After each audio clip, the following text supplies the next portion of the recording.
আছে তো অনেকেই, যেমন রফিক জব্বার। তাহলে তোমার জন্ম হয়েছে কবে? আসি স্যার। নাচো, ইন্টারভিউ দিতে এসে তুমি? হ্যাঁ হ্যাঁ।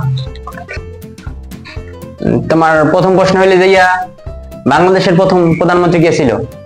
তাজউদ্দিন আহমেদ। ওহ, ভালো ভালো, গুড গুড। তোমার দ্বিতীয় প্রশ্ন হইলে গিয়া বাংলাদেশের ভাষা শহীদদের একজনের নাম বলো। আছে তো অনেকেই, যেমন রফিক জব্বার।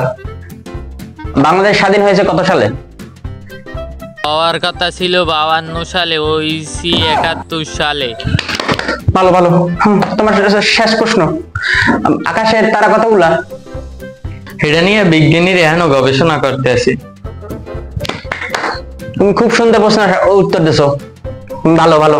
তুমি এখন আসতে পারো, তোমার পরবর্তী ডাক হবে। যাও যাও।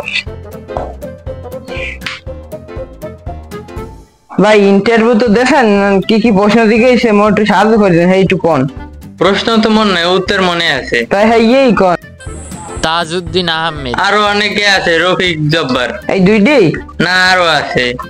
ছিল 52 সালে, হইছি 1971 সালে।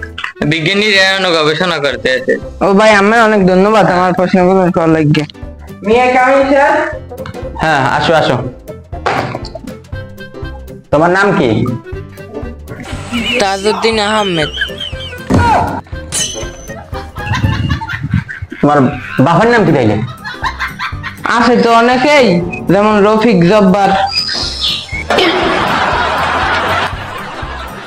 তাহলে তোমার জন্ম হয়েছে কবে? ওর কথা ছিল 52-তে, হইছে 71-এ।